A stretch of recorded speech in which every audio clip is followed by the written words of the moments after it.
ਸਤਿ ਸ਼੍ਰੀ ਅਕਾਲ। ਤੁਸੀਂ ਵੇਖ ਰਹੇ ਹੋ ਟੀਵੀ ਪੰਜਾਬ ਤੇ ਮੈਂ ਹਾਂ ਤੁਹਾਡੇ ਨਾਲ ਇੰਦਰਪ੍ਰੀਤ ਕੌਰ ਪੰਨੂ। ਖਬਰਾਂ ਦੇ ਇਸ ਬੁਲੇਟਿਨ ਦੇ ਵਿੱਚ ਤੁਹਾਡਾ ਸਵਾਗਤ ਹੈ। ਸਭ ਤੋਂ ਪਹਿਲਾਂ ਨਜ਼ਰ ਮਾਰਦੇ ਹਾਂ ਹੈਡਲਾਈਨਸ ਦੇ ਉੱਪਰ। ਖੁੱਲ ਗਿਆ ਅਮਰੀਕਾ ਦਾ ਬਾਰਡਰ, ਜਾਣੋ ਅਮਰੀਕਾ ਦੀਆਂ ਸ਼ਰਤਾਂ। ਬਾਰਡਰ ਤੇ ਲੱਗੀਆਂ ਲੰਬੀਆਂ ਲਾਈਨਾਂ, 3 ਘੰਟੇ ਦਾ ਕਰਨਾ ਪੈ ਰਿਹਾ ਇੰਤਜ਼ਾਰ।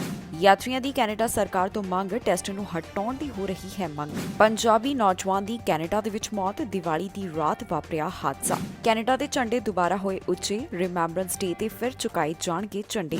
ਕਰੀਬ 19 ਮਹੀਨਿਆਂ ਦੇ ਇੰਤਜ਼ਾਰ ਤੋਂ ਬਾਅਦ ਅਮਰੀਕਾ ਵੱਲੋਂ ਕੈਨੇਡੀਅਨਸ ਦੇ ਵਾਸਤੇ ਅੱਜ ਤੋਂ ਬਾਰਡਰ ਖੋਲ੍ਹ ਦਿੱਤਾ ਗਿਆ। ਹੁਣ ਫੁੱਲੀ ਵੈਕਸੀਨੇਟਡ ਕੈਨੇਡੀਅਨਸ ਅਮਰੀਕਾ ਦੇ ਵਿੱਚ ਬਾਰਡਰ ਰਾਹੀਂ ਜਾ ਸਕਣਗੇ। ਇਸ ਦੇ ਵਾਸਤੇ ਅਮਰੀਕਾ ਵੱਲੋਂ ਸ਼ਰਤਾਂ ਰੱਖੀਆਂ ਗਈਆਂ ਕਿ ਯਾਤਰੀ ਫੁੱਲੀ ਵੈਕਸੀਨੇਟਡ ਹੋਣੇ ਚਾਹੀਦੇ ਨੇ, ਜਿਨ੍ਹਾਂ ਦੇ WHO ਵੱਲੋਂ ਮਾਨਤਾ ਪ੍ਰਾਪਤ ਵੈਕਸੀਨ ਲੱਗੀ ਹੋਵੇ। ਇਸ ਦੇ ਨਾਲ ਹੀ ਬਾਕੀ ਦੇਸ਼ਾਂ ਦੇ ਵਾਸਤੇ ਵੀ ਟੂਰਿਸਟ ਵੀਜ਼ਾ ਜਿਹੜੇ ਨੇ ਅਮਰੀਕਾ ਵੱਲੋਂ ਖੋਲ੍ਹ ਦਿੱਤੇ ਗਏ। ਲੰਬੇ ਇੰਤਜ਼ਾਰ ਤੋਂ ਬਾਅਦ ਆਖਿਰਕਾਰ ਕੈਨੇਡੀਅਨਸ ਦੇ ਵਾਸਤੇ ਅਮਰੀਕਾ ਨੇ ਬਾਰਡਰ ਖੋਲ੍ਹ ਦਿੱਤਾ। ਪਰ ਬਾਰਡਰ ਦੇ ਰਾਹੀਂ ਦਾਖਲੇ ਦੇ ਲਈ ਹੁਣ ਅਮਰੀਕਾ ਵੱਲੋਂ ਕੁਝ ਸ਼ਰਤਾਂ ਰੱਖੀਆਂ ਗਈਆਂ ਨੇ। ਕਰੀਬ 19 ਮਹੀਨਿਆਂ ਦੇ ਲੰਬੇ ਇੰਤਜ਼ਾਰ ਤੋਂ ਬਾਅਦ ਆਖਿਰਕਾਰ ਅੱਜ ਤੋਂ ਅਮਰੀਕਾ ਵੱਲੋਂ ਕੈਨੇਡੀਅਨਸ ਦੇ ਲਈ ਬਾਰਡਰ ਖੋਲ੍ਹ ਦਿੱਤਾ ਗਿਆ। ਹੁਣ ਕੈਨੇਡੀਅਨਸ ਬਾਰਡਰ ਦੇ ਰਾਹੀਂ ਅਮਰੀਕਾ ਦੇ ਵਿੱਚ ਗੈਰ ਜ਼ਰੂਰੀ ਯਾਤਰਾ ਕਰਨ ਦੇ ਵਾਸਤੇ ਜਾ ਸਕਦੇ ਹਨ। ਇਸ ਦੇ ਨਾਲ ਹੀ ਅੱਜ ਤੋਂ ਅਮਰੀਕਾ ਵੱਲੋਂ ਟੂਰਿਸਟ ਵੀਜ਼ਾ ਵਾਲਿਆਂ ਨੂੰ ਵੀ ਦਾਖਲੇ ਦੀ ਇਜਾਜ਼ਤ ਦੇ ਦਿੱਤੀ ਗਈ ਹੈ। ਵੱਖ-ਵੱਖ ਦੇਸ਼ਾਂ ਦੇ ਯਾਤਰੀ ਹਵਾਈ ਸਫ਼ਰ ਕਰਕੇ ਅਮਰੀਕਾ ਦੇ ਵਿੱਚ ਆ ਸਕਣਗੇ। ਦੱਸ ਦਈਏ ਕਿ ਮਾਰਚ 2020 ਤੋਂ ਹੀ ਕੋਰੋਨਾ ਵਾਇਰਸ ਦੇ ਹਾਲਾਤਾਂ ਨੂੰ ਦੇਖਦਿਆਂ ਅਮਰੀਕਾ ਵੱਲੋਂ ਕੈਨੇਡੀਅਨਸ ਦੇ ਲਈ ਬਾਰਡਰ ਬੰਦ ਰੱਖਿਆ ਗਿਆ। ਅਮਰੀਕਾ ਵਾਲੇ ਪਾਸੇ ਵੀ ਲਗਾਤਾਰ ਮੰਗ ਕੀਤੀ ਜਾ ਰਹੀ ਸੀ ਕਿ ਹੁਣ ਬਾਰਡਰ ਖੋਲ੍ਹ ਦੇਣਾ ਚਾਹੀਦਾ ਹੈ, ਕਿਉਂਕਿ ਇਸ ਦਾ ਪ੍ਰਭਾਵ ਆਰਥਿਕਤਾ ਦੇ ਉੱਪਰ ਵੀ ਨਜ਼ਰ ਆ ਰਿਹਾ ਸੀ। ਹੁਣ ਜਿਹੜੇ ਕੈਨੇਡੀਅਨਸ ਅਮਰੀਕਾ ਦੇ ਵਿੱਚ ਬਾਰਡਰ ਦੇ ਰਾਹੀਂ ਜਾਣਗੇ, ਉਹਨਾਂ ਵਾਸਤੇ ਜ਼ਰੂਰੀ ਹੈ ਕਿ ਉਹ ਫੁੱਲੀ ਵੈਕਸੀਨੇਟਡ ਹੋਣ। ਇਨ੍ਹਾਂ ਕੈਨੇਡੀਅਨਸ ਦੇ WHO ਵੱਲੋਂ ਮਾਨਤਾ ਪ੍ਰਾਪਤ ਕੋਵਿਡ-19 ਵੈਕਸੀਨ ਲੱਗੀ ਹੋਣੀ ਚਾਹੀਦੀ ਹੈ। ਇਸ ਦੇ ਨਾਲ ਹੀ ਜਿਹੜੇ ਕੈਨੇਡੀਅਨਸ ਵੱਲੋਂ ਮਿਕਸਡ ਕੋਵਿਡ-19 ਵੈਕਸੀਨ ਲਗਾਈ ਗਈ, ਉਹਨਾਂ ਨੂੰ ਵੀ ਦਾਖਲੇ ਦੀ ਇਜਾਜ਼ਤ ਹੋਵੇਗੀ।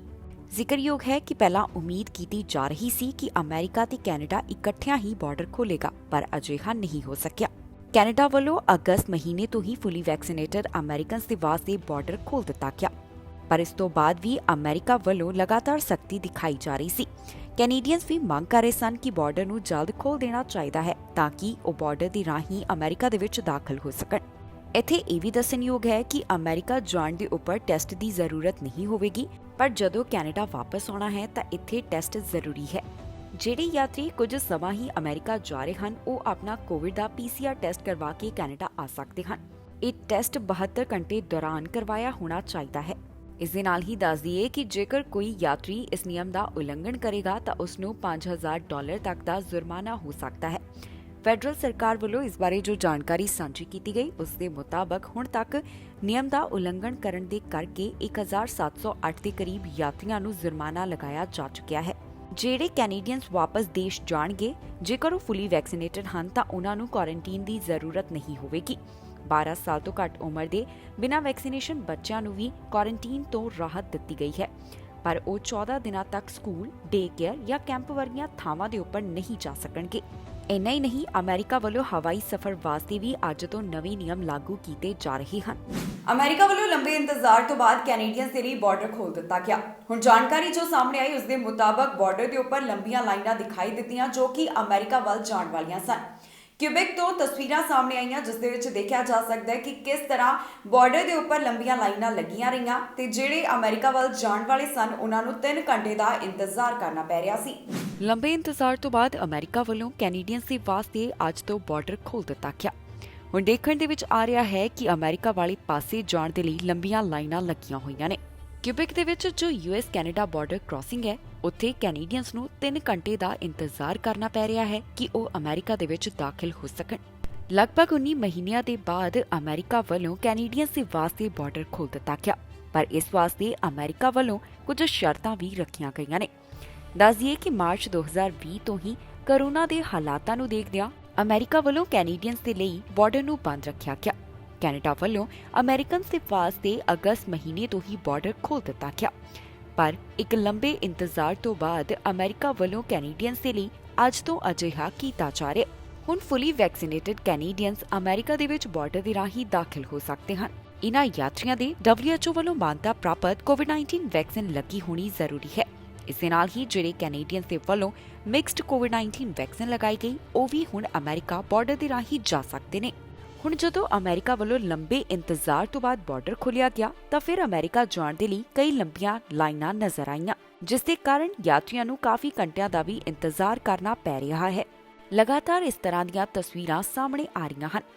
ਇੱਥੇ ਇਹ ਵੀ ਦੱਸ ਦਈਏ ਕਿ ਜਦੋਂ ਅਮਰੀਕਾ ਤੋਂ ਵਾਪਸ ਯਾਤਰੀ ਕੈਨੇਡਾ ਆਉਣਗੇ ਤਾਂ ਇੱਥੇ ਉਹਨਾਂ ਦੇ ਵਾਸਤੇ PCR ਟੈਸਟ ਜ਼ਰੂਰੀ ਹੈ, ਜਿਸ ਦੇ ਉੱਪਰ $300 ਤੱਕ ਦਾ ਖਰਚਾ ਆਉਂਦਾ ਹੈ।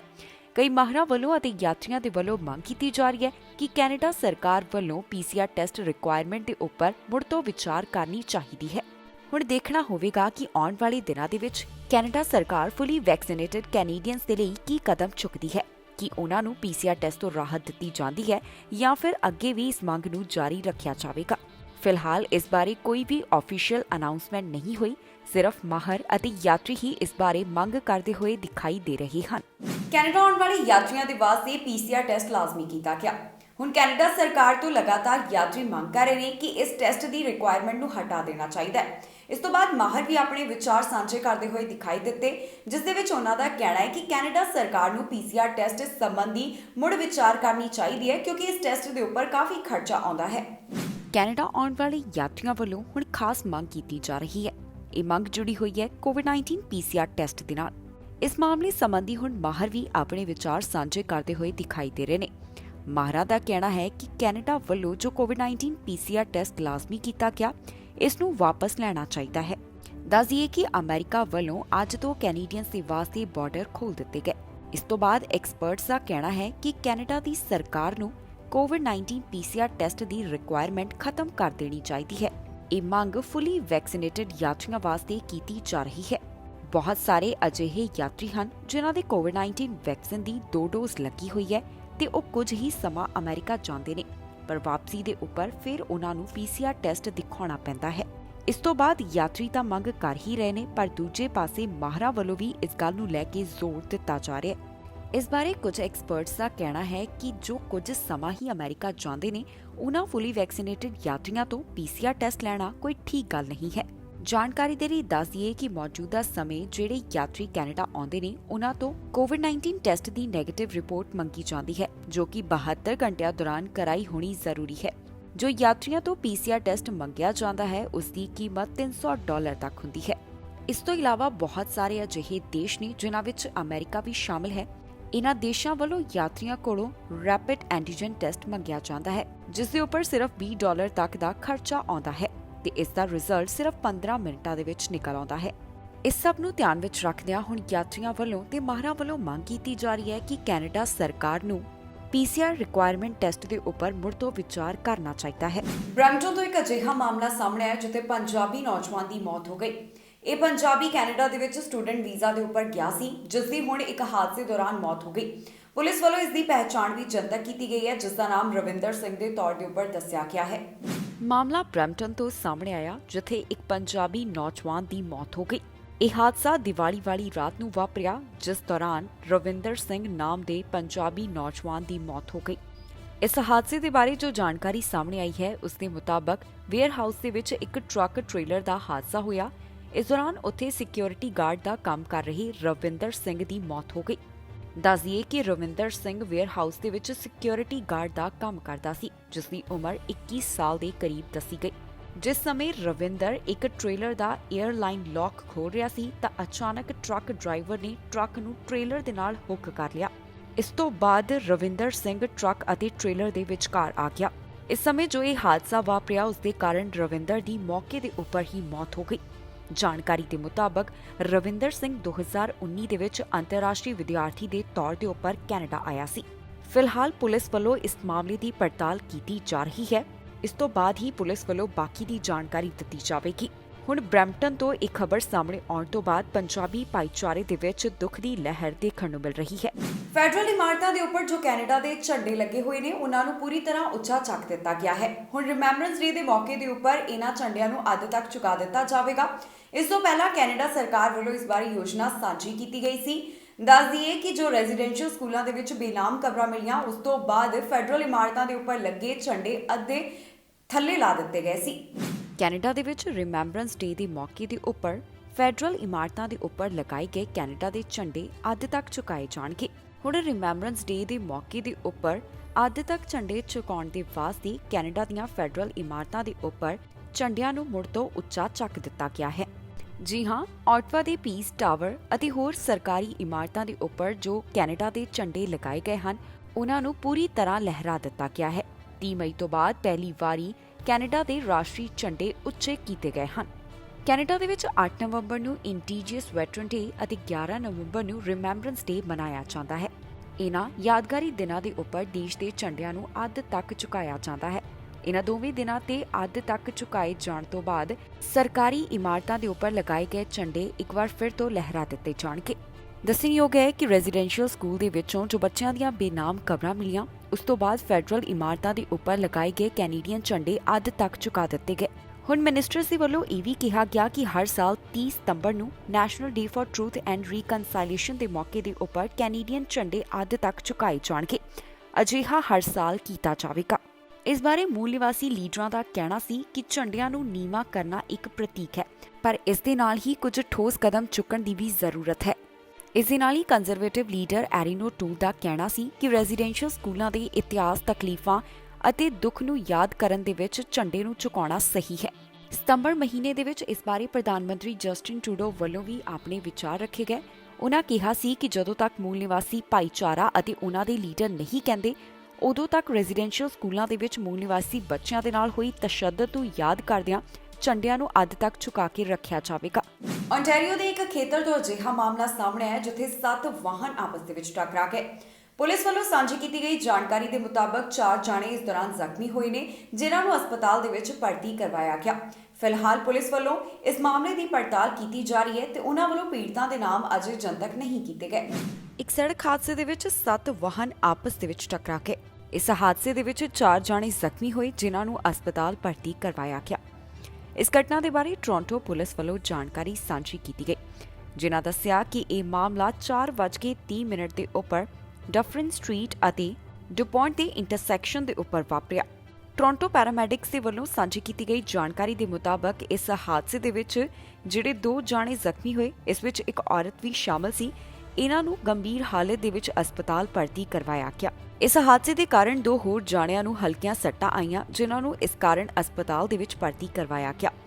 ਫਿਲਹਾਲ ਪੁਲਿਸ ਨੂੰ ਇਹ ਤਾਂ ਸਪਸ਼ਟ ਨਹੀਂ ਹੋ ਸਕਿਆ ਕਿ ਇਹ ਹਾਦਸਾ ਕਿਵੇਂ ਵਾਪਰਿਆ। ਇਸ ਬਾਰੇ ਟੋਰਾਂਟੋ ਪੁਲਿਸ ਵੱਲੋਂ ਵਧੇਰੇ ਜਾਣਕਾਰੀ ਸਾਂਝੀ ਕਰਦਿਆਂ ਦੱਸਿਆ ਗਿਆ ਕਿ ਇੱਕ ਵਾਹਨ ਨੂੰ ਚਲਾਉਣ ਵਾਲਾ ਮੌਕੇ ਤੋਂ ਫਰਾਰ ਹੋ ਗਿਆ। ਫਿਲਹਾਲ ਉਨ੍ਹਾਂ ਵੱਲੋਂ ਵਾਹਨ ਦੀ ਕੋਈ ਵੀ ਡਿਸਕ੍ਰਿਪਸ਼ਨ ਅਜੇ ਜਾਰੀ ਨਹੀਂ ਕੀਤੀ ਗਈ। ਜਿਸ ਦੌਰਾਨ ਪੁਲਿਸ ਵੱਲੋਂ ਘਟਨਾ ਵਾਲੀ ਥਾਂ ਦੇ ਉੱਪਰ ਜਾਂਚ ਕੀਤੀ ਜਾ ਰਹੀ ਸੀ, ਇਸ ਨੂੰ ਕੁਝ ਸਮੇਂ ਵਾਸਤੇ ਬੰਦ ਰੱਖਿਆ ਗਿਆ ਤੇ ਬਾਅਦ ਦੇ ਵਿੱਚ ਮੁੜ ਤੋਂ ਖੋਲ੍ਹ ਦਿੱਤਾ ਗਿਆ। ਫਿਲਹਾਲ ਟੋਰਾਂਟੋ ਪੁਲਿਸ ਵੱਲੋਂ ਪੀੜਤਾਂ ਦੇ ਨਾਮ ਵੀ ਜਨਤਕ ਨਹੀਂ ਕੀਤੇ ਗਏ। ਉਨ੍ਹਾਂ ਦਾ ਕਹਿਣਾ ਹੈ ਕਿ ਪਤਾ ਲਗਾਉਣ ਦੀ ਕੋਸ਼ਿਸ਼ ਕੀਤੀ ਜਾ ਰਹੀ ਹੈ ਕਿ ਇਹ ਹਾਦਸਾ ਕਿਵੇਂ ਵਾਪਰਿਆ। ਮੈਨੀਟੋਬਾ ਵੱਲੋਂ ਆਪਣੇ ਨਵੇਂ ਪੀਐਨਪੀ ਡਰਾਅ ਦਾ ਐਲਾਨ ਕੀਤਾ ਗਿਆ, ਜਿਸ ਦੇ ਵਿੱਚ ਉਨ੍ਹਾਂ ਵੱਲੋਂ 421 ਇਨਵੀਟੇਸ਼ਨ ਜਾਰੀ ਕੀਤੇ ਗਏ। ਇਹ ਡਰਾਅ ਨਵੰਬਰ 1 ਨੂੰ ਕੱਢਿਆ ਗਿਆ, ਜਿਸ ਦੇ ਬਾਰੇ ਮੈਨੀਟੋਬਾ ਦੇ ਵੱਲੋਂ ਜਾਣਕਾਰੀ ਸਾਂਝੀ ਕੀਤੀ ਗਈ ਹੈ। ਦੱਸ ਦਈਏ ਕਿ ਹੁਣ ਤੱਕ ਜਿੰਨੇ ਸਾਲ ਦੌਰਾਨ ਮੈਨੀਟੋਬਾ ਵੱਲੋਂ ਡਰਾਅ ਕੱਢੇ ਗਏ ਨੇ, ਉਸ ਦੇ ਵਿੱਚ 9000 ਤੋਂ ਵੱਧ ਇਨਵੀਟੇਸ਼ਨ ਦਿੱਤੇ ਜਾ ਚੁੱਕੇ ਹਨ। ਮੈਨੀਟੋਬਾ ਵੱਲੋਂ ਨਵੇਂ ਡਰਾਅ ਦਾ ਐਲਾਨ ਕੀਤਾ ਗਿਆ, ਜਿਸ ਦੇ ਵਿੱਚ 421 ਪੀਐਨਪੀ ਕੈਂਡੀਡੇਟਸ ਨੂੰ ਸੱਦੇ ਜਾਰੀ ਕੀਤੇ ਗਏ। ਮੈਨੀਟੋਬਾ ਵੱਲੋਂ ਇਹ ਡਰਾਅ ਨਵੰਬਰ 1 ਨੂੰ ਕੱਢਿਆ ਗਿਆ, ਜਿੱਥੇ ਮੈਨੀਟੋਬਾ ਪ੍ਰੋਵਿੰਸ਼ੀਅਲ ਨੋਮੀਨੀ ਪ੍ਰੋਗਰਾਮ ਦੇ ਜ਼ਰੀਏ 421 ਇਮੀਗ੍ਰੇਸ਼ਨ ਕੈਂਡੀਡੇਟਸ ਨੂੰ ਪ੍ਰੋਵਿੰਸ ਵੱਲੋਂ ਸੱਦੇ ਜਾਰੀ ਕੀਤੇ ਗਏ। ਇਸ ਤਾਜ਼ਾ ਡਰਾਅ ਦੇ ਨਤੀਜੇ ਕੁਝ ਇਸ ਤਰ੍ਹਾਂ ਹਨ। ਸਕਿਲਡ ਵਰਕਰਸ ਇਨ ਮੈਨੀਟੋਬਾ ਕੈਟੇਗਰੀ ਦੇ ਵਿੱਚ 350 ਇਨਵੀਟੇਸ਼ਨ ਦਿੱਤੇ ਗਏ, ਜਿਸ ਦੇ ਵਾਸਤੇ ਘੱਟੋ-ਘੱਟ 460 ਸਕੋਰ ਦੀ ਜ਼ਰੂਰਤ ਰਹੀ। ਸਕਿਲਡ ਵਰਕਰਸ ਓਵਰਸੀਜ਼ ਦੇ ਵਿੱਚ 38 ਇਨਵੀਟੇਸ਼ਨ ਜਾਰੀ ਕੀਤੇ ਗਏ, ਜਿਸ ਦੇ ਵਿੱਚ ਘੱਟੋ-ਘੱਟ 713 ਸਕੋਰ ਦੀ ਜ਼ਰੂਰਤ ਸੀ। ਇਸ ਤੋਂ ਬਾਅਦ ਇੰਟਰਨੈਸ਼ਨਲ ਐਜੂਕੇਸ਼ਨ ਸਟਰੀਮ ਦੇ ਅਧੀਨ 33 ਸੱਦੇ ਦਿੱਤੇ ਗਏ, ਜਿਸ ਵਾਸਤੇ ਕੋਈ ਵੀ ਸਕੋਰ ਰਿਕੁਆਇਰਮੈਂਟ ਨਹੀਂ ਸੀ। ਇਸ ਤੋਂ ਇਲਾਵਾ ਇਸ ਡਰਾਅ ਦੇ ਵਿੱਚ 75 ਐਕਸਪ੍ਰੈਸ ਐਂਟਰੀ ਸਿਸਟਮ ਦੇ ਅਧੀਨ ਉਮੀਦਵਾਰਾਂ ਨੂੰ ਇਨਵੀਟੇਸ਼ਨ ਮਿਲੇ। ਦੱਸ ਦਈਏ ਕਿ ਇਸ ਸਾਲ ਦੌਰਾਨ ਹੁਣ ਤੱਕ ਮੈਨੀਟੋਬਾ ਵੱਲੋਂ ਕਈ ਡਰਾਅ ਐਲਾਨ ਕੀਤੇ ਜਾ ਚੁੱਕੇ ਹਨ। 2021 ਦੌਰਾਨ ਹੁਣ ਤੱਕ ਜਿੰਨੇ ਵੀ ਡਰਾਅ ਇਸ ਪ੍ਰੋਵਿੰਸ ਦੇ ਵੱਲੋਂ ਕੱਢੇ ਗਏ, ਉਸ ਦੇ ਵਿੱਚ 9571 ਉਮੀਦਵਾਰਾਂ ਦੀ ਕਿਸਮਤ ਚੌਕੀ ਹੈ। ਜ਼ਿਕਰਯੋਗ ਹੈ ਕਿ ਕੈਨੇਡਾ ਦੇ ਇਮੀਗ੍ਰੇਸ਼ਨ ਵਿਭਾਗ ਵੱਲੋਂ ਇਮੀਗ੍ਰੇਸ਼ਨ ਦੇ ਨਾਲ ਸੰਬੰਧਿਤ ਇਸ ਸਾਲ ਦਾ ਟਾਰਗੇਟ ਤੈਅ ਕੀਤਾ ਗਿਆ। ਅਜੇ ਤੱਕ ਇਹ ਟਾਰਗੇਟ ਪੂਰਾ ਨਹੀਂ ਹੋ ਸਕਿਆ। ਉਮੀਦ ਕੀਤੀ ਜਾ ਰਹੀ ਹੈ ਕਿ ਇਮੀਗ੍ਰੇਸ਼ਨ ਵਿਭਾਗ ਕੋਈ ਵੱਡਾ ਸਰਪ੍ਰਾਈਜ਼ ਦੇ ਸਕਦਾ ਹੈ। ਇਹ ਸਰਪ੍ਰਾਈਜ਼ ਜਾਂ ਤਾਂ ਫਰਵਰੀ 13 ਵਰਗਾ ਹੋ ਸਕਦਾ ਹੈ ਜਾਂ ਫਿਰ ਜਿਵੇਂ ਮਈ ਦੇ ਵਿੱਚ ਕੁਝ ਪ੍ਰੋਗਰਾਮ ਲਿਆਂਦੇ ਗਏ ਸਨ ਜਿਸ ਦੇ ਵਿੱਚ PR ਹਾਸਲ ਕਰਨ ਦਾ ਮੌਕਾ ਦਿੱਤਾ ਜਾ ਰਿਹਾ ਸੀ। ਦੂਜੇ ਪਾਸੇ ਪ੍ਰੋਵਿੰਸਸ ਦੇ ਵੱਲੋਂ ਵੀ ਲਗਾਤਾਰ ਡਰਾਅ ਐਲਾਨ ਕੀਤੇ ਜਾ ਰਹੇ ਨੇ ਜਿਸ ਦੇ ਵਿੱਚ ਉਮੀਦਵਾਰਾਂ ਨੂੰ ਇਨਵੀਟੇਸ਼ਨ ਦਿੱਤੇ ਜਾ ਰਹੇ ਹਨ। ਇਸੇ ਕੜੀ ਤਹਿਤ ਮੈਨੀਟੋਬਾ ਵੱਲੋਂ ਵੀ ਨਵੰਬਰ 1 ਨੂੰ ਡਰਾਅ ਕੱਢਿਆ ਗਿਆ ਜਿਸ ਦੇ ਵਿੱਚ ਉਹਨਾਂ ਵੱਲੋਂ 421 PNP ਕੈਂਡੀਡੇਟਸ ਨੂੰ ਸੱਦੇ ਜਾਰੀ ਕੀਤੇ। ਕੰਜ਼ਰਵੇਟਿਵ ਪਾਰਟੀ ਦੇ ਲੀਡਰ ਐਰੀਨੋ ਟੂਲ ਵੱਲੋਂ ਲਿਬਰਲ ਅਤੇ NDP ਦੇ ਉੱਪਰ ਨਿਸ਼ਾਨਾ ਸਾਧਿਆ ਗਿਆ। ਪ੍ਰੈਸ ਕਾਨਫਰੰਸ ਦੌਰਾਨ ਉਹਨਾਂ ਵੱਲੋਂ ਆਪਣੇ ਵਿਚਾਰ ਸਾਂਝੇ ਕੀਤੇ ਗਏ ਜਿੱਥੇ ਉਹਨਾਂ ਵੱਲੋਂ ਲਿਬਰਲ ਅਤੇ NDP ਨੂੰ ਕੈਨੇਡਾ ਦੀ ਆਰਥਿਕਤਾ ਦੇ ਵਾਸਤੇ ਗਲਤ ਦੱਸਿਆ ਹੈ।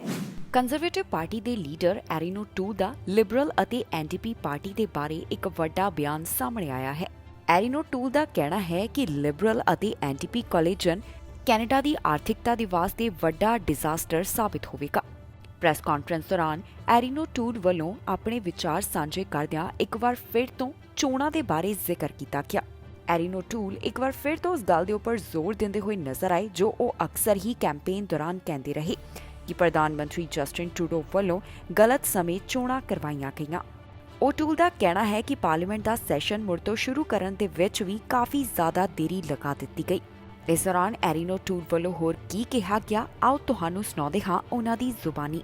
Justin Trudeau called the election because of the urgency of the times, he said. He said it was a pivotal moment in Canada's history. So pivotal that he hasn't even met with his own MPs who were elected for almost 2 months, and he's delaying a return of the House of Commons. His first order of business is to let his new Liberal members of Parliament know that they will have to accept a radical Liberal NDP coalition agreement. This coalition will mean billions of dollars of new spending to buy just Jagmeet Singh's silence. Canadians can't afford this coalition. The Liberal NDP coalition would be a disaster for the Canadian economy and cause devastating financial impacts for workers and communities from coast to coast to coast. Canadians are already struggling with rising prices, rising cost of living in Justin Trudeau's economy. Inflation is running at its highest point in 18 years. Paychecks have barely moved, and the economy is just limping along. The cost of everyday essentials, from gas to groceries to housing, are all going up.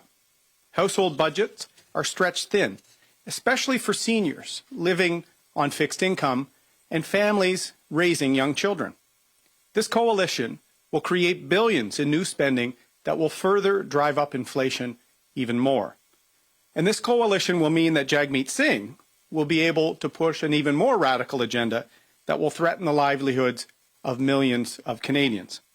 A Liberal NDP coalition would shut down Canadian energy and resource sectors, eliminating thousands of jobs, dividing the country, and making Canada a poorer and less relevant nation.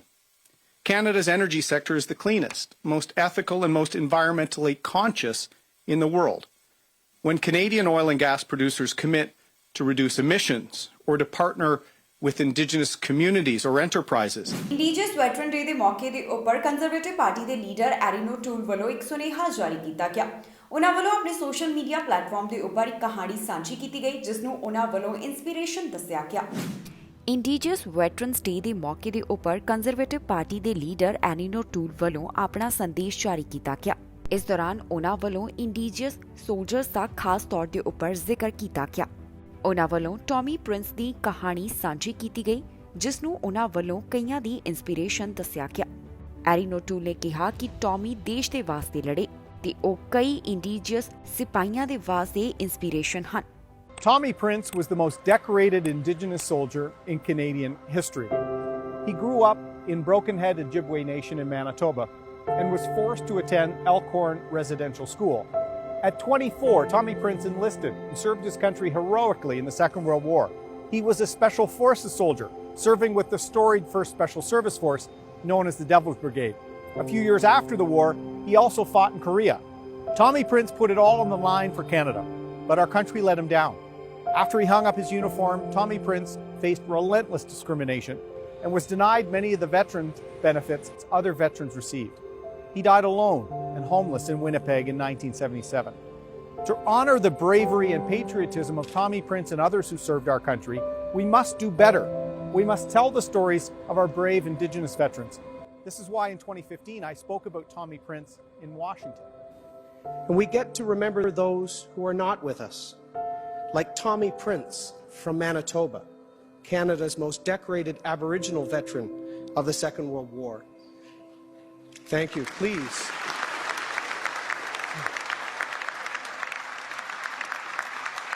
Mr. Prince served as a reconnaissance scout, and our nation awarded him the Military Medal, and yours, the Silver Star. Canada's Conservatives will continue to do our part to advance reconciliation and build a stronger Canada for everyone in this great country, lest we forget.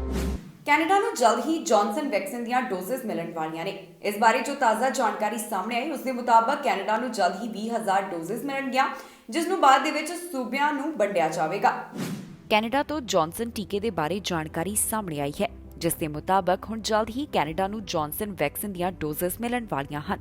Canada ਦੇ ਵਿੱਚ vaccination ਅੰਦਰ ਹੋਰ ਵੀ ਵਾਧਾ ਕਰਨ ਦੇ ਲਈ Canada ਸਰਕਾਰ ਨੂੰ ਆਉਣ ਵਾਲੇ ਦਿਨਾਂ ਦੇ ਵਿੱਚ ਜੌਨਸਨ ਵੈਕਸੀਨ ਦੀਆਂ ਡੋਜ਼ਸ ਮਿਲਣ ਵਾਲੀਆਂ ਹਨ। ਇਸ ਬਾਰੇ public services and procurement Canada ਦੇ ਵੱਲੋਂ ਜਾਣਕਾਰੀ ਦਿੱਤੀ ਗਈ ਹੈ, ਜਿਸ ਦੇ ਵਿੱਚ ਉਹਨਾਂ ਦੱਸਿਆ ਕਿ 20,000 ਡੋਜ਼ਸ ਫਰਾਂਸ ਤੋਂ ਕੈਨੇਡਾ ਆਉਣਗੀਆਂ। ਜਦੋਂ ਇਹ ਡੋਜ਼ਸ ਕੈਨੇਡਾ ਆਉਣਗੀਆਂ ਤਾਂ ਫਿਰ ਇਹਨਾਂ ਦੀ ਵੰਡ ਪ੍ਰੋਵਿੰਸਸ ਨੂੰ ਕੀਤੀ ਜਾਵੇਗੀ। ਦੱਸਣਯੋਗ ਹੈ ਕਿ ਹੈਲਥ ਕੈਨੇਡਾ ਵੱਲੋਂ ਮਾਰਚ ਮਹੀਨੇ ਹੀ ਜੌਨਸਨ ਐਂਡ ਜੌਨਸਨ ਟੀਕੇ ਨੂੰ ਹਰੀ ਝੰਡੀ ਦੇ ਦਿੱਤੀ ਗਈ, ਪਰ ਕੈਨੇਡਾ ਦੇ ਵਿੱਚ ਇਹ ਵੈਕਸੀਨ ਨਹੀਂ ਲਗਾਈ ਗਈ।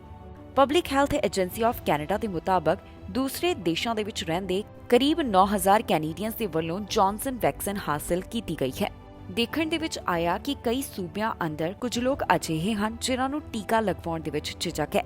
ਇਸ ਤੋਂ ਬਾਅਦ ਐਲਬਰਟਾ, ਸਸਕੈਚੁਆਨ ਤੇ ਬ੍ਰਿਟਿਸ਼ ਕੋਲੰਬੀਆ ਨੇ ਵੈਕਸੀਨ ਦੀਆਂ ਡੋਜ਼ਸ ਹਾਸਲ ਕਰਨ ਦੀ ਗੁਜ਼ਾਰਿਸ਼ ਕੀਤੀ ਤਾਂ ਕਿ ਇਨ੍ਹਾਂ ਪ੍ਰੋਵਿੰਸਸ ਦੇ ਵਿੱਚ ਵੈਕਸੀਨੇਸ਼ਨ ਰੇਟ ਨੂੰ ਹੋਰ ਵੀ ਜ਼ਿਆਦਾ ਤੇਜ਼ ਕੀਤਾ ਜਾਵੇ। ਇਸ ਬਾਰੇ ਐਲਬਰਟਾ ਦੇ ਪ੍ਰੀਮੀਅਰ ਜੇਸਨ ਕੈਨੀ ਵੱਲੋਂ ਵੀ ਪਿਛਲੇ ਹਫ਼ਤੇ ਨਿਊਜ਼ ਰਿਲੀਜ਼ ਦੇ ਵਿੱਚ ਵਿਚਾਰ ਸਾਂਝੇ ਕੀਤੇ ਗਏ ਸਨ।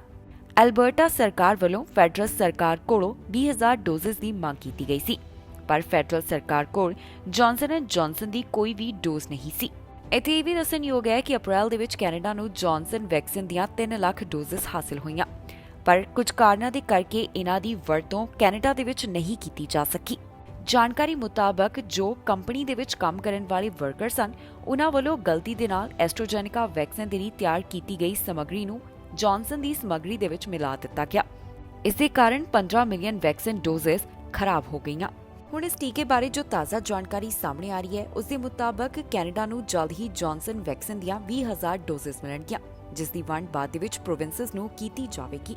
ਇਸ ਖਬਰ ਦੇ ਵਿੱਚ ਜਾਣਕਾਰੀ ਤੁਹਾਡੇ ਨਾਲ ਸਾਂਝੀ ਕਰਾਂਗੇ ਕਿ ਕੈਨੇਡਾ ਦੇ ਕਿਸ ਹਿੱਸੇ ਤੋਂ ਕਿੰਨੇ ਕੋਰੋਨਾ ਵਾਇਰਸ ਦੇ ਮਾਮਲੇ ਸਾਹਮਣੇ ਆਏ, ਕੈਨੇਡਾ ਦੇ ਵਿੱਚ ਇਸ ਸਮੇਂ ਕੋਰੋਨਾ ਵਾਇਰਸ ਦੇ ਕੀ ਹਾਲਾਤ ਬਣੇ ਹੋਏ ਨੇ, ਪ੍ਰੋਵਿੰਸਸ ਤੋਂ 24 ਘੰਟਿਆਂ ਦੌਰਾਨ ਕਿੰਨੇ ਮਾਮਲੇ ਸਾਹਮਣੇ ਆਏ, ਸਭ ਤੁਹਾਨੂੰ ਦੱਸਾਂਗੇ ਇਸ ਖਬਰ ਦੇ ਵਿੱਚ। ਓਨਟਾਰੀਓ ਤੋਂ 24 ਘੰਟਿਆਂ ਦੌਰਾਨ 500 ਤੋਂ ਘੱਟ ਮਾਮਲੇ ਦਰਜ ਕੀਤੇ ਗਏ। ਇਨ੍ਹਾਂ 24 ਘੰਟਿਆਂ ਦੌਰਾਨ ਓਨਟਾਰੀਓ ਤੋਂ 480 ਮਾਮਲਿਆਂ ਦੀ ਪੁਸ਼ਟੀ ਹੋਈ ਹੈ। ਇਸ ਦੇ ਨਾਲ ਹੀ 2 ਲੋਕਾਂ ਵੱਲੋਂ ਇਸ ਵਾਇਰਸ ਦੇ ਕਾਰਨ ਦਮ ਤੋੜ ਦਿੱਤਾ ਗਿਆ। ਜਿਹੜੇ ਮਾਮਲੇ 24 ਘੰਟਿਆਂ ਦੌਰਾਨ ਸਾਹਮਣੇ ਆਏ, ਇਨ੍ਹਾਂ ਵਿੱਚ 191 ਫੁੱਲੀ ਵੈਕਸੀਨੇਟਡ, 32 ਅਜਿਹੇ ਸਨ ਜਿਨ੍ਹਾਂ ਦਾ ਅਜੇ ਵੈਕਸੀਨੇਸ਼ਨ ਸਟੇਟਸ ਨਹੀਂ ਪਤਾ ਤੇ 13 ਪਾਰਸ਼ਲੀ ਵੈਕਸੀਨੇਟਡ ਪਾਏ ਗਏ ਹਨ। ਪ੍ਰੋਵਿੰਸ ਦੇ ਵਿੱਚ ਪੋਜ਼ਿਟਿਵਿਟੀ ਰੇਟ 2.2% ਦਰਜ ਕੀਤਾ ਗਿਆ, ਜੋ ਕਿ ਪਿਛਲੇ ਹਫ਼ਤੇ 1.8% ਸੀ। ਇਨ੍ਹਾਂ 24 ਘੰਟਿਆਂ ਦੌਰਾਨ ਟੋਰਾਂਟੋ ਤੋਂ 53, ਵਾਟਰਲੂ ਰੀਜਨ ਤੋਂ 49, ਯਾਰਕ ਰੀਜਨ ਤੋਂ 39, ਪੀਲ ਰੀਜਨ ਤੋਂ 39, ਆਟਵਾ ਤੋਂ 36 ਮਾਮਲਿਆਂ ਦੀ ਪੁਸ਼ਟੀ ਹੋਈ ਹੈ।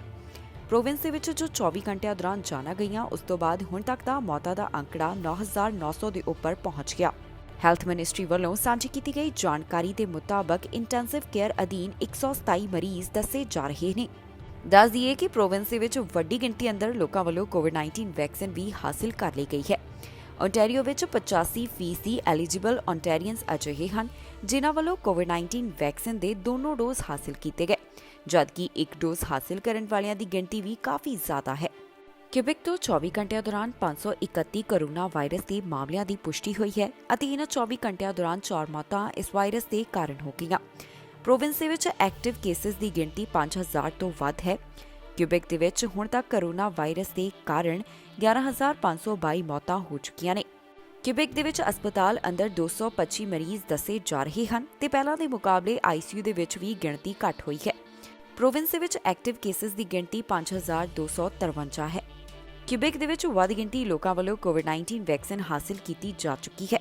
91% ਕਿਊਬੈਕ ਵਾਸੀ ਅਜਿਹੇ ਹਨ ਜਿਨ੍ਹਾਂ ਵੱਲੋਂ ਕੋਵਿਡ-19 ਵੈਕਸੀਨ ਦੀ ਇੱਕ ਡੋਜ਼ ਹਾਸਲ ਕੀਤੀ ਗਈ ਤੇ 87% ਉਹ ਹਨ ਜਿਨ੍ਹਾਂ ਨੇ ਕੋਵਿਡ-19 ਵੈਕਸੀਨ ਦੀਆਂ ਦੋਨੋਂ ਡੋਜ਼ ਲਗਵਾਈਆਂ।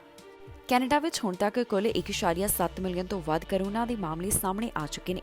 29,156 ਮੌਤਾਂ ਇਸ ਵਾਇਰਸ ਦੇ ਕਾਰਨ ਹੋ ਗਈਆਂ।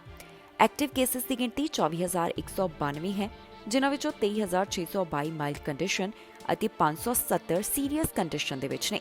ਇਸ ਦੇ ਨਾਲ ਹੀ ਕੈਨੇਡਾ ਦੇ ਵਿੱਚ ਰਿਕਵਰਡ ਕੇਸਿਸ ਦਾ ਅੰਕੜਾ 1.6 ਮਿਲੀਅਨ ਤੋਂ ਵੱਧਦਾ ਹੈ। ਇਸ ਦੇ ਨਾਲ ਹੀ ਜਾਂਦੇ ਇੱਕ ਵਾਰ ਫਿਰ ਤੋਂ ਨਜ਼ਰ ਮਾਰਦੇ ਹਾਂ ਅੱਜ ਦੀਆਂ ਛੋਟੀਆਂ ਖਬਰਾਂ ਦੇ ਉੱਪਰ। ਖੁੱਲ ਗਿਆ ਅਮਰੀਕਾ ਦਾ ਬਾਰਡਰ, ਜਾਣੋ ਅਮਰੀਕਾ ਦੀਆਂ ਸ਼ਰਤਾਂ। ਬਾਰਡਰ ਤੇ ਲੱਗੀਆਂ ਲੰਬੀਆਂ ਲਾਈਨਾਂ, 3 ਘੰਟੇ ਦਾ ਕਰਨਾ ਪੈ ਰਿਹਾ ਇੰਤਜ਼ਾਰ। ਯਾਤਰੀਆਂ ਦੀ ਕੈਨੇਡਾ ਸਰਕਾਰ ਤੋਂ ਮੰਗ, ਟੈਸਟ ਨੂੰ ਹਟਾਉਣ ਦੀ ਹੋ ਰਹੀ ਹੈ ਮੰਗ। ਪੰਜਾਬੀ ਨੌਜਵਾਨ ਦੀ ਕੈਨੇਡਾ ਦੇ ਵਿੱਚ ਮੌਤ, ਦੀਵਾਲੀ ਦੀ ਰਾਤ ਵਾਪਰਿਆ ਹਾਦਸਾ। ਕੈਨੇਡਾ ਦੇ ਝੰਡੇ ਦੁਬਾਰਾ ਹੋਏ ਉੱਚੇ, ਰਿਮੈਂਬਰੈਂਸ ਡੇ ਤੇ ਫਿਰ ਚੁਕਾਏ ਜਾਣਗੇ ਝੰਡੇ। ਖਬਰਾਂ ਦੇ ਇਸ ਬੁਲੇਟਿਨ ਦੇ ਵਿੱਚ ਇੰਨਾ ਹੀ। ਨਵੀਆਂ ਤੇ ਤਾਜ਼ੀਆਂ ਖਬਰਾਂ ਲੈ ਕੇ ਫਿਰ ਤੋਂ ਹਾਜ਼ਰ ਹੋਵਾਂਗੇ। ਫਿਲਹਾਲ ਮੈਨੂੰ ਇੰਦਰਪ੍ਰੀਤ ਕੌਰ ਪੰਨੂ ਨੂੰ ਦਿਓ ਇਜਾਜ਼ਤ ਤੇ ਤੁਸੀਂ ਵੇਖਦੇ ਰਹੋ ਟੀਵੀ ਪੰਜਾਬ।